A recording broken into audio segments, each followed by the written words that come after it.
This is Overlord, Volume 1, The Undead King,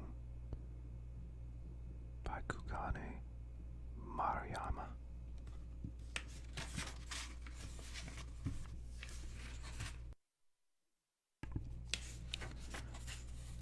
Prologue.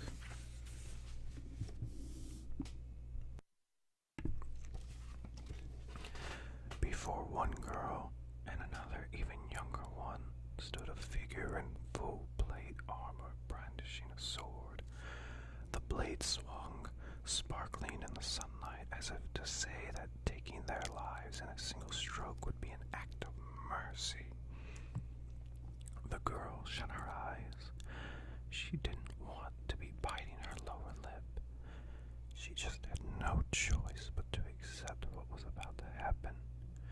If she even had a little power, she probably would have been able to shove the figure away and escape. But she was powerless. And so there was only one ending. She would die. The blade came down. The pain still hadn't come. She unscrunched her eyes. The first thing she saw was the sword, stopped mid-swing. The next was the figure holding the sword. The knight was practically frozen, looking at something off to her side. His unprotected stance manifested his internal shock. The girl turned to follow his line of sight and saw despair. It was darkness, a patch of raven black, ultra thin, but so deep it seemed as if it went on forever. It was an oval rising out of the ground, its bottom half cut off. It was a curious sight, but at the same time, it made her feel indescribably uneasy. A door was what came to mind when she looked at it. A heartbeat later, she would be proven correct. Something glided out of the darkness, and when she saw what it was, a dry shriek escaped her lips. A human would have no chance against this being. Hazy red light flickered flame-like in the vacant orbs of a bleached white skull. The gaze was trained unfeelingly on the girls, as if they were live prey.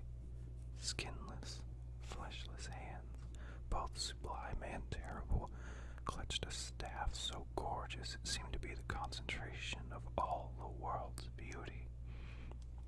It was as if death had donned an intricately ornamented raven black robe and been born into this world from another along the darkness. The air instantly froze.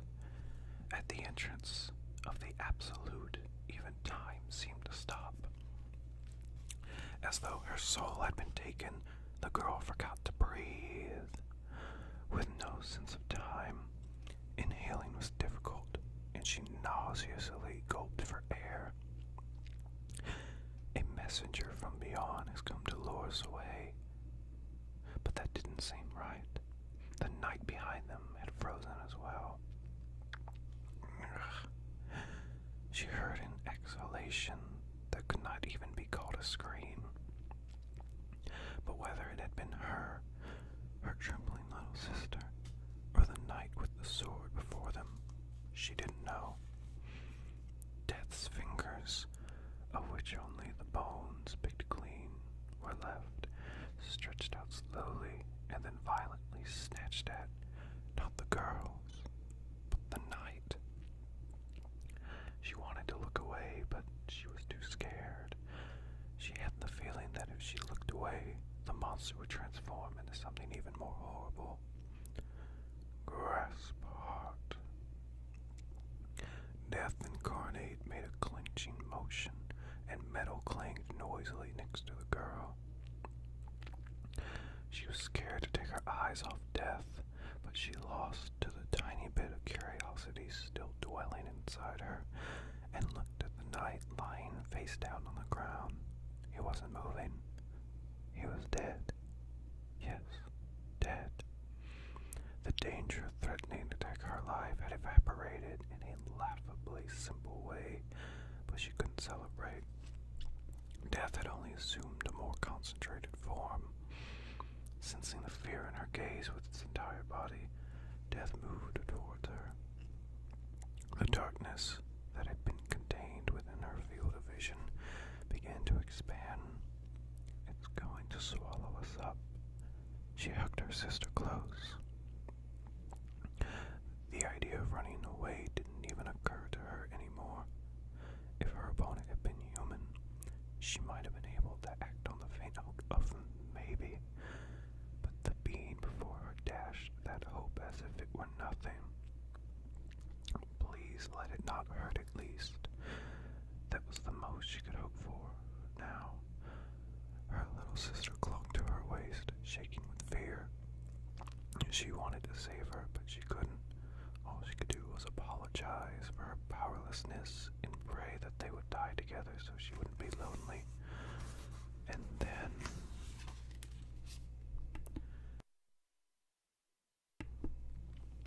Chapter 1. The End and the Beginning.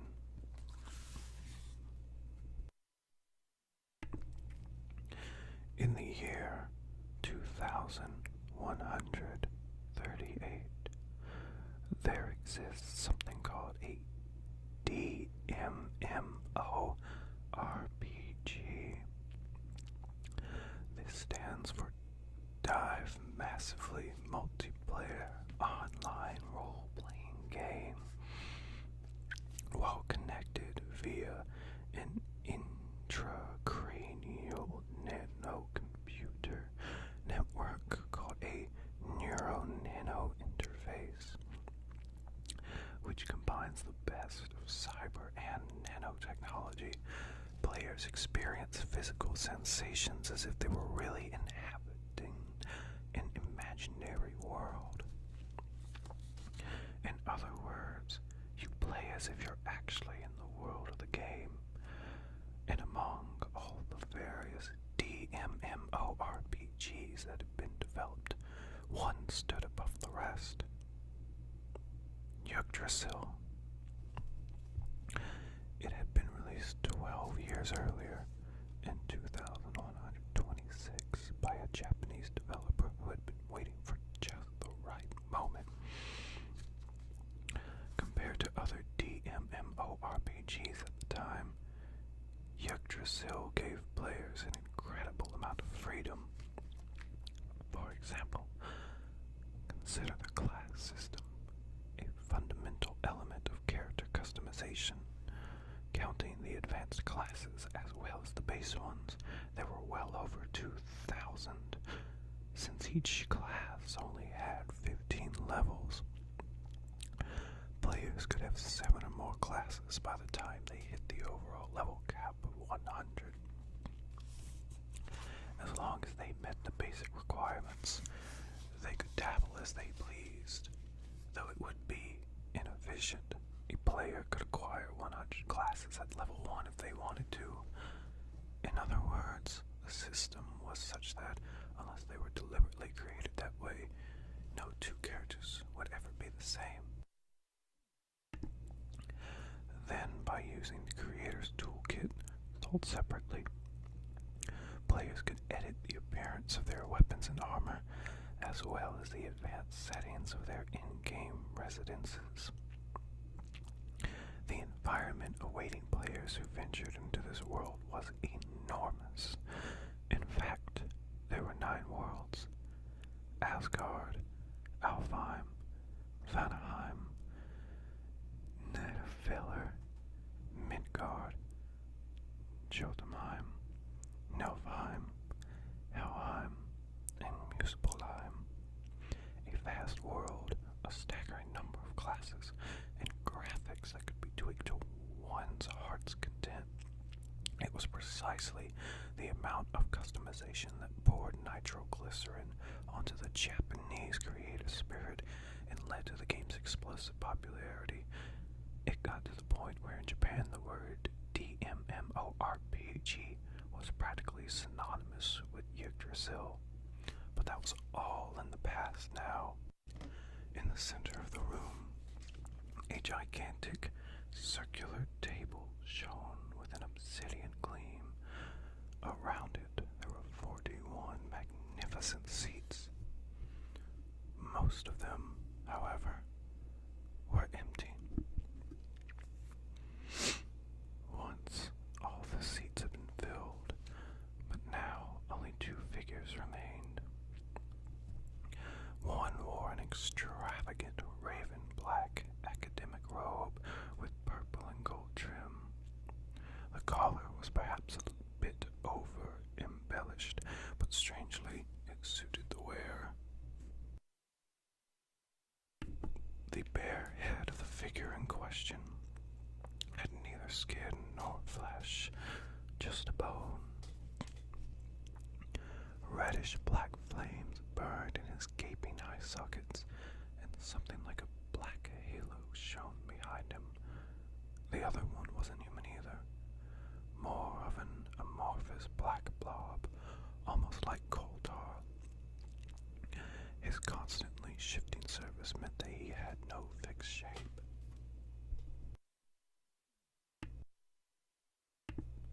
The former was an elder lick, an undead being that was what remained of a caster who had pursued magic ability to its extreme, and the most elite type, an overlord. The latter was an elder black ooze, which was a slime race that had some of the most powerful acid abilities in the game. Both races occasionally appeared as monsters in the most difficult dungeons.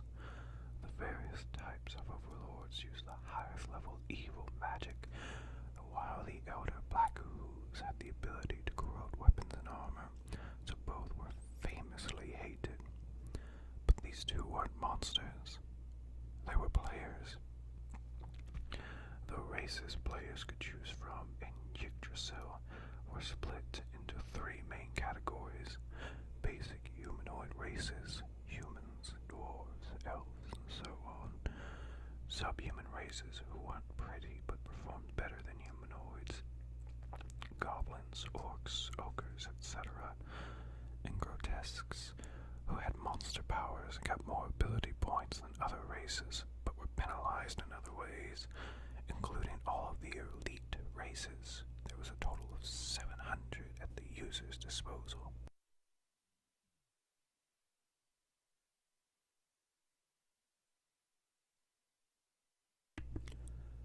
Naturally, overlords and elder black oozes were 2 of the elite grotesque races that players could become. The overlord spoke without moving his mouth, even for what had once been the pinnacle of DMMORPGs. It had still been impossible to animate expressions to align with conversation. It's been a really long time, hero. Even though it's the last day of Yggdrasil servers are open, I didn't think you would actually come. For real, long time no see, Momonga, another adult male voice answered, but compared to the first, it sounded pretty lifeless. It's been since you changed jobs, IRL, so how long ago was that? 2 years? Yeah, about that. Jeez, it's been a long time. Damn. My sense of time is messed up from working so much overtime. That sounds rough. Are you doing okay? My health, it's pretty much in tatters. Not doctor visit level, but pretty close. I really just want to run away from it all, but I gotta eat, so I'm working my ass off and getting whipped like a slave. Yikes. The overlord Momonga leaned back to exaggerate his wince. This conversation was kind of killing the mood.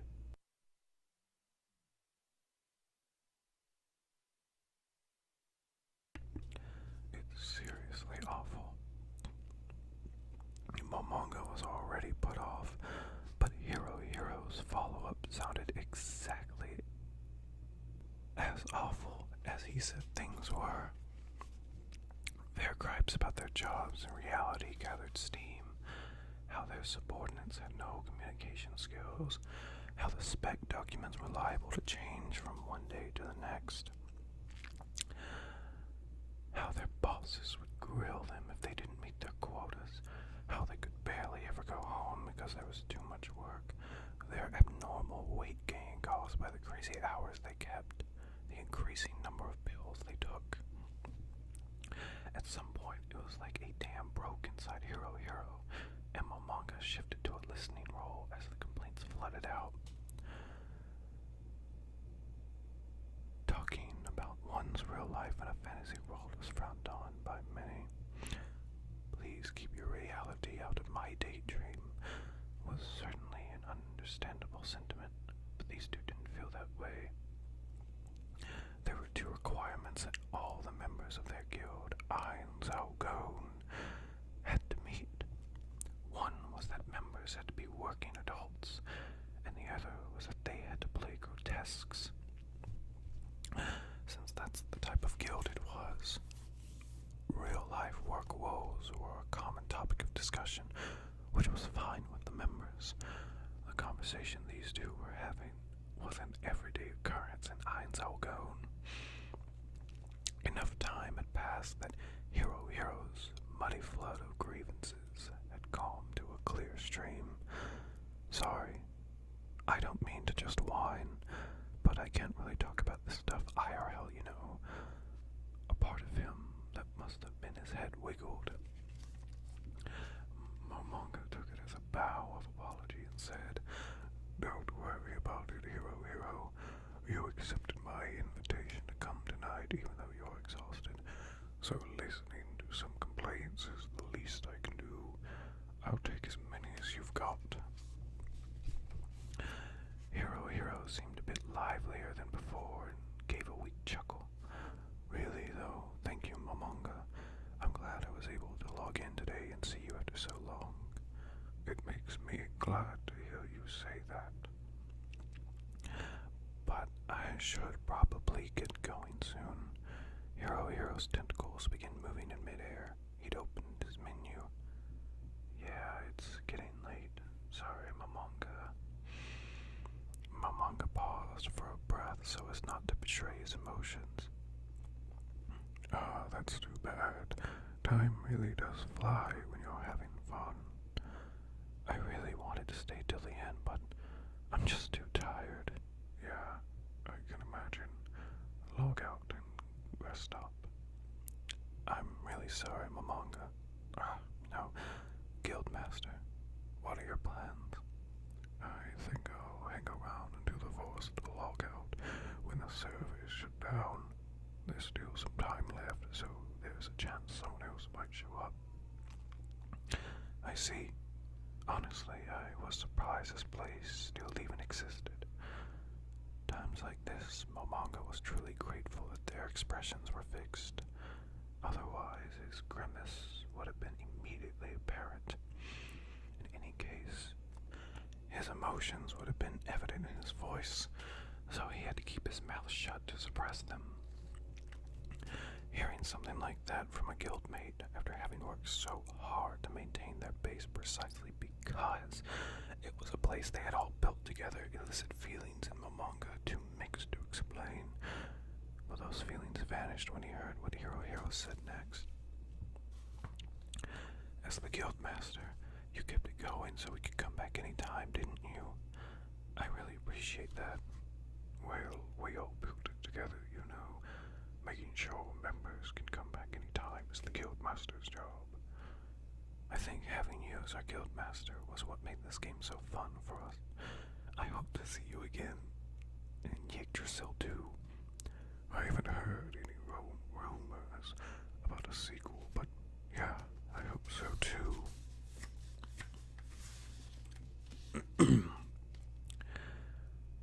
"If it happens, let's definitely play together." "Oh shit, wrong voice." "Pardon me." "If it happens, let's definitely play together. Anyhow, I'm falling asleep here, so I'm going to log off." glad I got to see you at the end like this. It's been great playing with you. Momonga choked up for just a moment. Then he managed his final goodbye. I'm glad I got to see you too. Nice playing with you. Ba-ding. A smiley emoticon appeared over Hero's head. In Yggdrasil, expressions didn't change, so players used emoticons when they wanted to convey emotions. Momonga opened his menu and picked the same emoticon. Hero got the last word in. See you again somewhere. With that, the last of the 3 other guild members who had made the farewell gathering disappeared. Silence returned to the room. A silence so deep it was hard to imagine anyone had been there. No echoes. No vestiges of anyone's presence. Looking at the chair where Hero had been sitting until the moment before, Momonga murmured the words he'd suppressed. I know you're tired, but it's the last day. The servers are shutting down. Won't you stay until the end? Of course, there was no reply. Hero was already back in the real world. Momonga heaved a heavy sigh from the bottom of his heart. There was no way he could have said that. It had been evident from their short conversation in the tone of Hero's voice how extremely tired he'd been. A guy that exhausted had read the email Momonga had sent and came out for the last day. That was more than enough to be thankful for. Any further requests would have been overstepped the bounds of nostalgia and just made Momonga into a nuisance. Momonga stared at Hero's empty chair and then shifted his gaze. There were 39 other chairs, the places where his guildmates used to sit.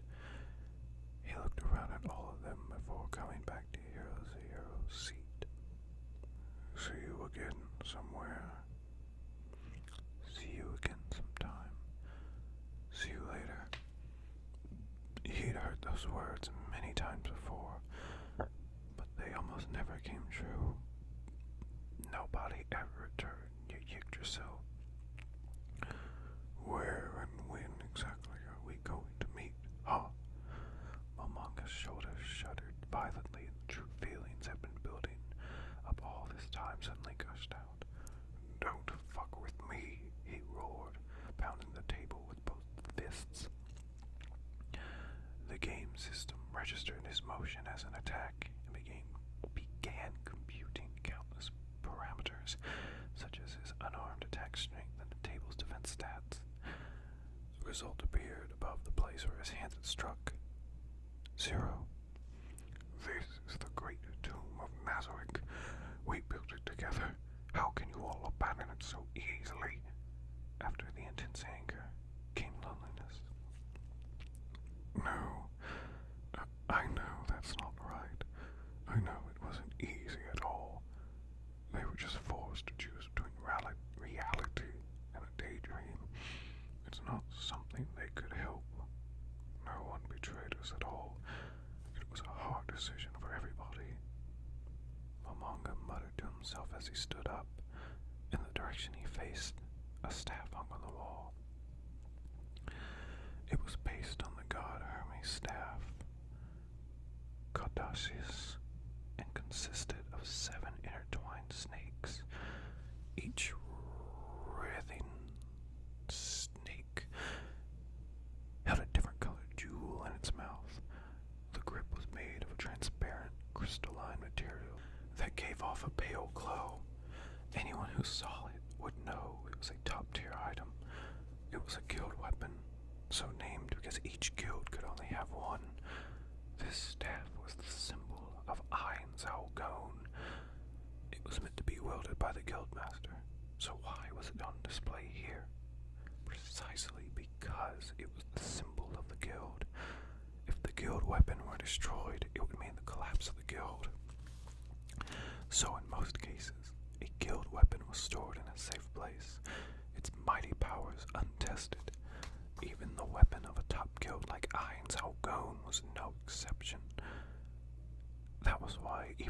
staff was made from a manga. He had never once held it. He reached his hand out and then stopped himself. Did he really want to taint the glorious memory of all they had built together now, at this moment before the service shut down? He recalled the days when the guild members had gone questing together to craft the guild weapon. They had split into teams and competed to see who could collect the most resources, argued about what the design should be, summarized the opinions each member brought to the table, and built it up piece by piece. Those were the glory days of Yggdrasil. There were people who were tired from work but forced themselves to show up anyway. There were people who slacked on their family obligations and got into huge fights with their wives. There were people who laughed and said they took a sick day. Sometimes they'd wasted the whole day just chatting. They'd get so excited about the silliest things. They'd plan quests and hunt for treasure like there was no tomorrow. Once they mounted a sneak attack on a castle that was an enemy guild's base and stormed right in. Once they were nearly annihilated by one of the strongest secret monsters in the game, known as world enemies.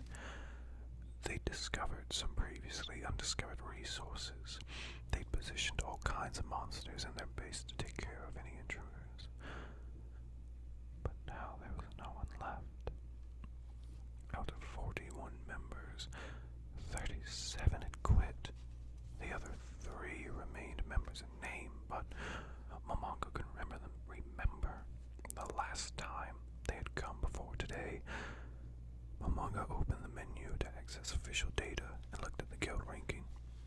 Now that there were slightly fewer than 800 guilds, once they had been ranked 9th, but they had fallen to 29th. This is our last rank on the last day, huh? The lowest they'd ever been was 48th. They'd only slipped that far. Was not thanks to Momonga's effort, but to the items left by former guildmates. What remained of the guild's former glory? It was a wreck now, but it had had its heyday, and the fruit of that period was their guild weapon, the Staff of Yggdrasil. Momonga didn't want to tarnish the memories harbored there, but a rebellious feeling also smoldered within him. Yggdrasil valued majority rule. Although Momonga's title was Guildmaster, the duties he performed were mostly routine, often communication-type tasks. Maybe that's why, now that no one was left, he thought for the first time that he'd like to try claiming a Guildmaster's rights. Well, I can't do it looking like this, he muttered and went to the menu. He would equip himself in a manner befitting the master of a top guild. The gear in Yggdrasil was classified by how much data it contained. The more data, the better the item. Players started off with low-tier gear, then medium tier, upper tier, superior tier, legacy, relic, legend, and finally god tier, the highest possible. 9 rings, each with their own power, adorned Momonga's 10 finger bones. His necklace, gauntlets, boots, cape, cloak, and circlet were all god tier. From a monetary point of view, each item was an astonishingly rare and valuable treasure. The splendid robe mentioned previously hung from his shoulders. A reddish-black aura shimmered up from beneath his feet, giving him an ominous, evil appearance. But he wasn't using a skill. The robe data had room, so he had just plugged in an ominous aura effect. It wasn't like anything would happen if someone touched it. Out of the corner of his eye, Momonga saw various numbers pop up to indicate his stat increases. Having fully equipped himself, he nodded in satisfaction.